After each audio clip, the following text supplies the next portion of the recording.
about your family and, just I heard about your child being diagnosed with diabetes and, just a little background. Yeah, so it's me and my husband and our son Nathan. He's 2.5, and I'm pregnant with a girl, so I'm 5 months pregnant now, so there's gonna be 4 of us. Congratulations. Thank you. Yeah, and we live in Liberty Hill, and our son was diagnosed June 23rd of 2022, so it's been about 7 months.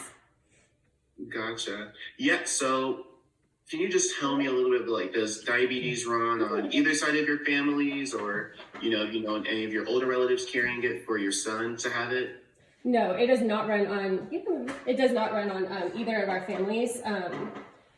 We don't know of anyone as far back as we can, this is Nathan, as far back as we can trace.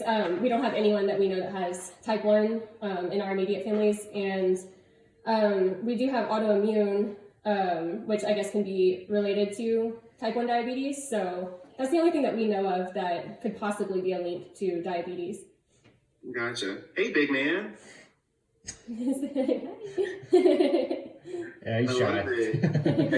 Your Friday outfit on. You're going out. We're going to go get his favorite Mexican food.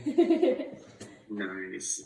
Alrighty. So can you just tell me a little bit about, what was, leading up to Nathan and you as parents just, saying, like, I think we need to see a doctor, or, Nathan's behavior is different, or his health, just to let him get checked in, that process. Can you give us a rundown on that? Yeah.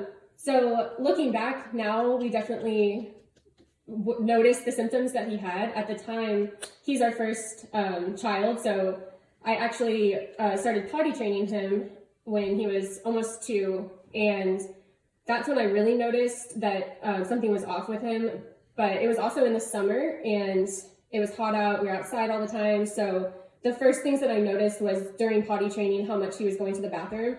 I actually started setting a timer, and it was every 15 minutes on the dot, and it was like a large amount of urine every time, and he was drinking a lot of water. So I honestly no part of me thought diabetes at all, because it doesn't run on our families, and I just thought it was hot out, and he drank a lot of water, so that would make him go to the bathroom more, and we were outside playing. And yeah, looking back, definitely did not think that was a symptom of diabetes. But then I took him into the pediatrician just to be safe, just because I was like, something just doesn't seem right. Every person I talked to, every mom that had potty trained their kid was like, no, my son never peed that much. So I was like, okay, I definitely want to just take him in just to be safe.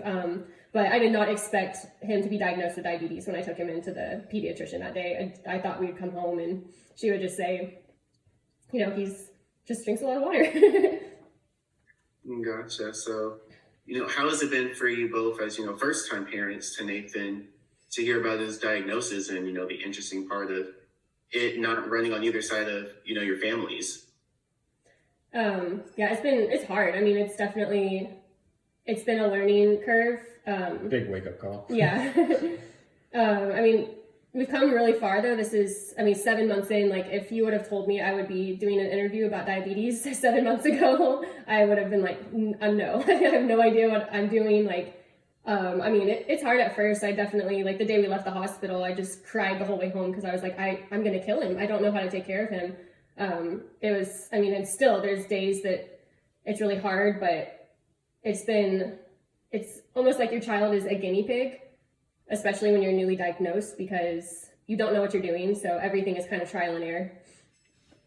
Gotcha. So what are like the main things you have to do as his parents for, taking care of Nathan and his diabetes? Like, what's that a day in the life of, taking care of him like? Well, I'm really fortunate. We're really fortunate that I stay home with him most of the time. So I'm really thankful for that, because that makes it a lot, not easier, but less stressful to have him in someone else's care. So basically, depends on what his blood sugar is when he wakes up. Most of the time, he's actually on an insulin pump now, so he wakes up in a pretty good range. But yeah, we just start the day by feeding him breakfast. We usually have to wait. We get his breakfast ready, but we wait for him to eat until the insulin has been sitting for a while. It just depends on where he's at. when he wakes up with his blood sugar, how long we have to wait for breakfast. But it's like that with every meal. Like sometimes if his blood sugar's on the higher side, we have to wait up to 20 minutes to eat. And, it just kind of goes from there until his blood sugar comes down a little bit. But basically we just kind of wing it all day and just make sure that his levels are good.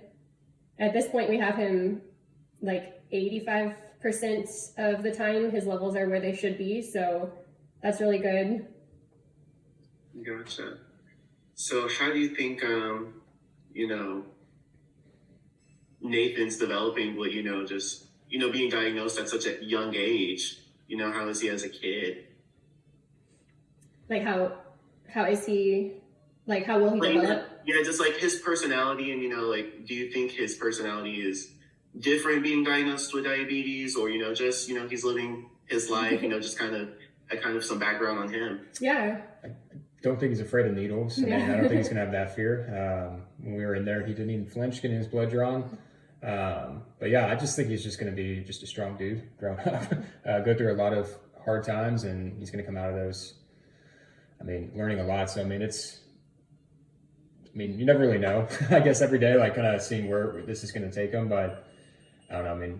Luckily we're here helping him along every way. I think one good thing too is him being so young diagnosed. It sounds kind of silly, but like, since he is so young, he doesn't know any different. I think it'd be really hard, and so many kids are diagnosed at a later stage in life that they've gone their whole life living a certain way, and that would be really hard their whole world would be changed. But for him, things changed, but he's so little that I don't think he really understood. It was harder on us for sure as parents, like our world was changed. So we are thankful for that in a way that he is so young and he's going to grow up and this is all he's ever going to know. That's good. So tell me a few things like, what do you enjoy as first-time parents, just overall raising Nathan and, his personality that you enjoy as a parent seeing? It's just fun to see him happy. He's such a happy kid, and I think that's a really positive thing out of all of this too. Like, he's just always happy, so that is great to see. And I think like a great thing too, just seeing the world through his eyes is so fun. Like right after he was diagnosed, we had a trip planned to the beach, and we almost canceled it because we were newly diagnosed with diabetes, and we were like, there's no way we can take a trip right now. But we ended up keeping the plans, did the trip. We took him to Disney a few months after that. Just because that is one of the best parts of being a parent, is just seeing the world through their eyes, and we didn't want to miss out on any of those things or take that away from him either. All right. What are some of his quirks or things that you noticed that are unique about him? Oh man, I'm trying to think. Gosh, he has a lot. He's a goofy kid for sure. He's silly. He's an all boy. He's all over the place. So he likes to climb on everything, and he definitely likes to make people laugh. So it's cool to see his personality develop as he gets older. Yeah, he likes to explore and run away from you. Okay, yeah, I'm like, because I have a little brother, and he looks like a big 2-year-old. So I don't know how big he's going to be, but my little brother was running around all the time. So that's really cute to see that. Yeah. Oh, yeah. Hey guys, sorry I'm going to pop in. This is Tia. I'm sorry I look crazy. I just came from running my kids around and whatnot after school. And Earl, if you don't mind, I have a quick question. This is actually about baby sister. Did your physicians ever give any indication that this is something that sister might have too? Yes. So ironically, we're right in the middle of doing some testing on our end to see if we are both carriers for diabetes. And I don't know, we have talked to Dr. Ponder about it, and he did give, it was like a 4% chance, I think, that she could possibly have it. And he worded it really well, like 4% chance, but that's also a 94% chance that she might not have it. I think it was like 98. Yeah, it was like less than 5% for sure. But and then I guess with the testing that we're in the middle of trying to do, if we were both carriers for type 1 and we had antibodies for it, to my understanding, there is a higher chance that she could have it. But just in general, like if we did not do that testing, I believe it was like the small percentage that he had mentioned. Well, Yeah. Okay, sorry, that's all I have. That's the only question I have. That's okay. No, yeah, that's a great question, Tia. Yeah, and that just kind of segues just for like overall. Well, I kind of thought about this entire story with the CDC. They're warning about younger Americans and children being diagnosed with diabetes, and as caretakers for your son with diabetes, I want to know like your thoughts on that trend, and just seeing you're typically seeing maybe teenagers or like middle-aged Americans being diagnosed, but now it's going downwards. Like, what do you think about that as parents to your son? Yeah, it's so interesting because I think the hardest thing about diabetes or type 1 diabetes specifically is that there is no like answer really behind it. Like you don't really know why people get it. I guess like with type 2 diabetes, that can be caused by diet and, lack of exercise and things like that. But there's not really a definite answer to why someone is getting diabetes. So type 1 diabetes. So it's hard as a parent not knowing why something like this is happening to your kid because you want to know why. I mean, that was the most important thing to us when we found out like why did this happen. So it is interesting because it's like what is causing so many people to become diagnosed and then younger kids at that. Yeah, we don't know why. It's like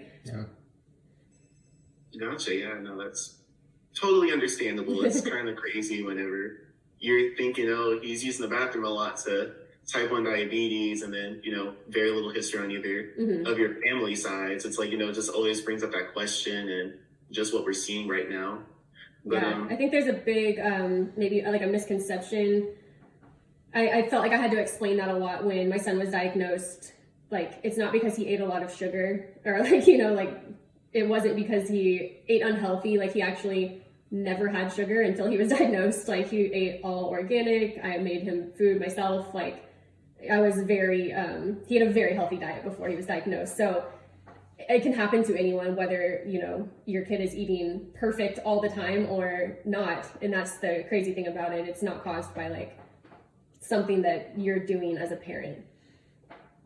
Yes, ma'am. So, my last question is, what would you tell other caretakers, parents, or, just, young adults or children, teenagers about, this trend and what you've learned and advice you can pass on?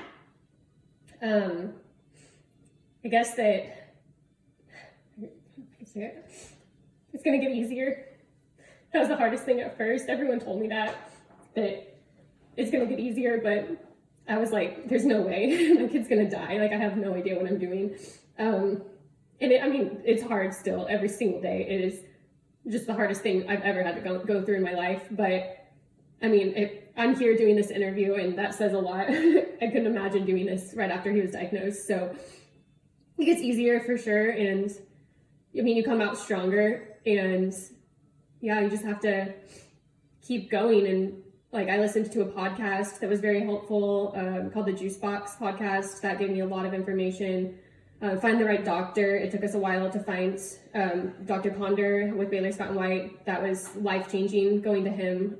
We've learned so much through him, and just do your research and advocate for your son, and just if something doesn't feel right, that trust your gut. Thank you guys so much for spending time with me, and I'm so sorry I came in late. That's okay. Me too. We're messy. Yeah, I was like, this really made my day hearing your story and Nathan's story, and he's such a fun. I love his smile.